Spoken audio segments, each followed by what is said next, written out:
అయ్యా 10th class తప్పిన batch మేము కాదయా, స్టాన్ఫర్డ్కి వెళ్ళిన బ్యాచ్ మేము. మూడోసారి నిన్ను ఛాలెంజ్ చేస్తున్నా Jagan. My dear Jagan, time date నువ్వు ఫిక్స్ చేయి, చర్చకు నేను సిద్ధం, నువ్వు సిద్ధమా అంటున్నా. 16 నెలలు జైలుకి వెళ్ళింది ఎవరో ప్రజలకు బాగా తెలుసబ్బా. దొంగ సొమ్ము పెట్టి దొంగ పేపర్ దొంగ ఛానల్ నడిపించింది ఎవడో కూడా ప్రజలకి బాగా తెలుసు.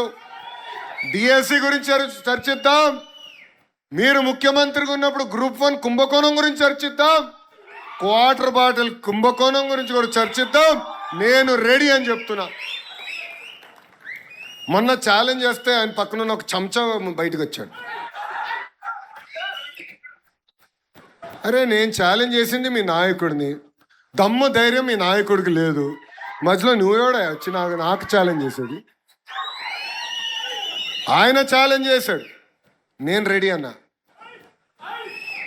అరే సిబిఐ ఎంక్వైరీ అంటున్నాడు. అరే సిబిఐ మీకు అంత ప్రేమగా ఉంటే ఎందుకు స్టే తెచ్చుకున్నావు అబ్బా బాబాయ్ హత్యలో?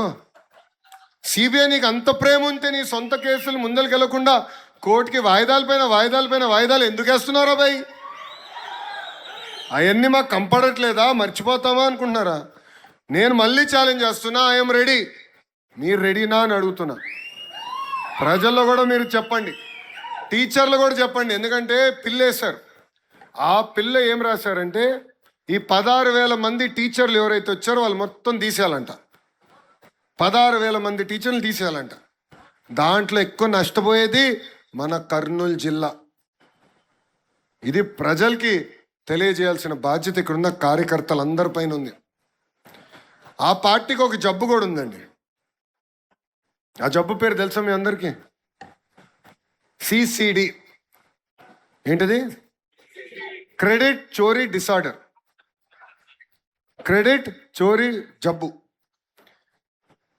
గూగుల్ మనం తీసుకొస్తే ఆయన అంటాడు, నేను ఆల్రెడీ మాట్లాడాను, డావోస్లో కలిసిన గూగుల్ నేనే తీసుకొచ్చినాడు. మళ్ళీ 5 సంవత్సరాలు ఎందుకు తీసుకురాలి రబి? దాని తర్వాత ఆసిల్లర్ మిత్తల్ అని ఒక పెద్ద స్టీల్ ప్లాంట్ తీసుకొచ్చాం. పాప ఆ కంపెనీకి తెలిసిన వ్యక్తి ఆదిత్య మిత్తల్, ప్రమోటర్ నాకు బాగా తెలుసు, ఒక జూమ్ కాల్లో క్లోజ్ చేశారు. అయిపోయింది, వచ్చారు. అది బయటకు వచ్చింది న్యూస్. ఈ మహానుభావుడు ప్రెస్ మీట్ పెట్టి అది రాదు, పక్క రాష్ట్రానికి వెళ్ళిపోయింది, వీళ్ళు ఒకే దుష్ప్రచారం చేస్తున్నారు, అది రానే రాదు రబి అంటాడు. తీసుకొచ్చావు, శంకుస్థాపన అయింది, నేను తీసుకొచ్చానంటాడు. ఇట్లనే కానిస్తే, ఇట్లనే మనం ఊరుకుంటే ఆగస్ట్ 15 వచ్చినప్పుడు చెప్తాడు. ఏం చెప్తాడంటే, మా తాత పోరాడాడు రబ్బాయి ఈ స్వాతంత్రానికి, గాంధీ తాత కన్నా మా తాత గొప్పవాడు, మా తాత వల్లే స్వాతంత్రం వచ్చిందని చెప్తాడు. ఇది క్రెడిట్ చోరీ డిసార్డర్ అంటే. ఇప్పుడు భోగాపురం పైన కూడా బయలుదేరాడు. 5 సంవత్సరాలు ఏం పనులు చేయలా, పట్టించుకోలా, కనీసం ఒక్కసారి వెళ్ళి చూడలా. ఇప్పుడు ఎయిర్పోర్ట్ అయిపోయింది, ప్రధానమంత్రి గారు వచ్చి ఓపెనింగ్ వస్తుంటే ఇప్పుడు బయలుదేరాడు మహానుభావుడు. అందుకే ఆ జబ్బు ఉంది పాపం. లండన్ మందులు సరిగ్గా పనిచేయట్లేదు ఈ మధ్యన. ఇదంతా ప్రజలకి తెలియజేయాల్సిన బాధ్యత ఇక్కడ అందరిపైన ఉంది. ఎందుకంటే పని చేస్తాం ఎంత ముఖ్యమో మన చేసిన పనులు ప్రజలు తెలియజేయాలి. మన అనేక సంస్కరణలు తీసుకొస్తున్నాం, అది మనం తెలుసుకోవాలి, ప్రజల దగ్గరికి వెళ్ళాలి, ప్రజల్లో చైతన్యం తీసుకొచ్చే బాధ్యత మనందరం తీసుకోవాలి. నైనా ఇక్కడ ఆగండి పోలీస్ సోదరులా, నైనా ఎందుకు వదిలేయండి, ఎందుకు కంగారు పడతారు? మీరు కూల్గా ఉండండి, ఎందుకంత పడతారు?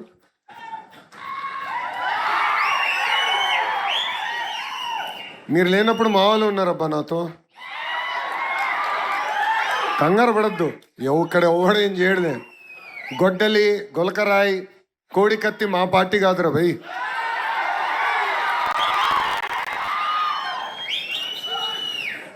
ఇక్కడున్న కార్యకర్తలందరికీ ఒక పిలిపిస్తున్నాం. ఇప్పుడు డోర్ టు డోర్ కార్యక్రమాన్ని మనం చేపట్టాలన్నాం. మెటీరియల్ అంతా మీకు అందజేసాం. మీరు మీ బూత్లో నాయకత్వం వహించండి. ప్రతిరోజు 30 గడుపులు ఓర్పు సహనంతో వెళ్ళి మాట్లాడాలి, చేసిన మంచి పనులు చెప్పాలి. దాని తర్వాత వాళ్ళు ఏమైనా అడిగితే ఆ ఫీడ్బ్యాక్ రాసుకోండి. ప్రోగ్రామ్ మొత్తం అయిన తర్వాత మై టీడీపీ ద్వారా మిమ్మల్ని అడుగుతాం ఫీడ్బ్యాక్. అయ్యా మీ బూత్లో ఏమన్నారు ప్రజలు, ఎక్కడ బాగా చేస్తున్నాం అని చెప్పారు, ఎక్కడ మనం ఇంకా చేయాల్సి ఉంది అని ప్రజలు వివరిస్తున్నారు.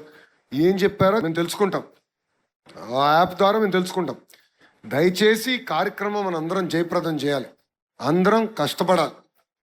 ఎందుకంటే నేను చెప్పా, మన నియోజకవర్గం 50-50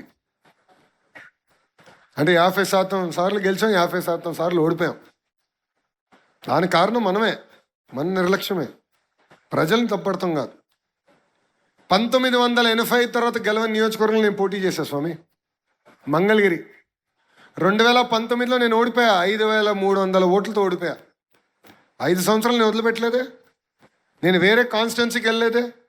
అయ్యా కంచుకోట ఎక్కడుంది, విశాఖపట్నంకి వెళ్దామా, కుప్పంకి వెళ్దామా, లేదంటే పక్కనున్న పెనమలూరుకి వెళ్దామని నేను చూడలా. ఎక్కడ ఓడిపోయాను అక్కడనే ప్రజల మనసు గెలుచుకుని గెలవాల లక్ష్యంతో పనిచేశా. ఆంధ్ర రాష్ట్ర చరిత్రలో టాప్ 3 స్థానంలో 91,000 మెజార్టీతో మంగళగిరి నేను కైవసం చేసుకున్నాను.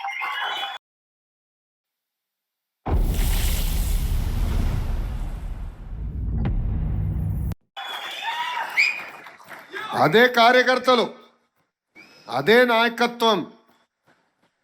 కొత్త నాయకులు రాలా, కొత్త కార్యకర్తలు ఆ సమయం లేరు. ఉన్న నాయకత్వం, ఉన్న కార్యకర్తలే ప్రజల దగ్గరికి వెళ్ళారు. కరెక్ట్గా లోకేష్ 23 రోజుల ముందర వచ్చాడు. లోకేష్ ఏంటో మీకు అర్థం వల్ల, మీ సమస్యలు మావాడికి అర్థం వల్ల ఓడిపోయాం. 5 సంవత్సరాలు కష్టపడ్డాం, అనేక సంక్షేమ కార్యక్రమాలు చేసాం.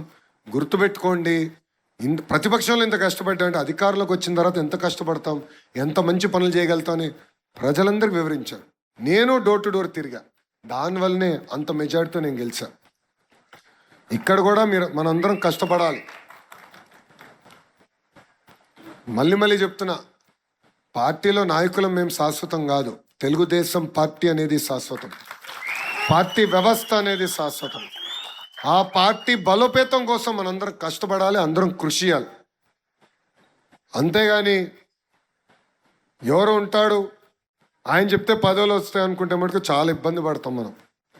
పనిని నమ్ముకోండి, డోర్ టు డోర్ కష్టపడండి, మిమ్మల్ని ఎత్తుక్కుంటూ వచ్చే బాధ్యత నేను తీసుకుంటానని కార్యకర్తలందరికీ మళ్ళీ తెలియజేసుకుంటూ, ప్రభుత్వ కొనసాగింపు గురించి ఇప్పుడే భరత్ గారు కూడా మాట్లాడారు. ఇది చాలా చాలా అవసరం. మనకి ఓటమి కొత్త కాదు, గెలుపు కొత్త కాదు. ఓడిపోయినప్పుడు అందరు బాధపడతాం, గెలిచిన తర్వాత అల్సట్ అనండి, అలకనండి, ఏముందిలే గెలిచిపోతాం అన్న అహంకారం అనండి, ఇవి వచ్చేస్తాయి.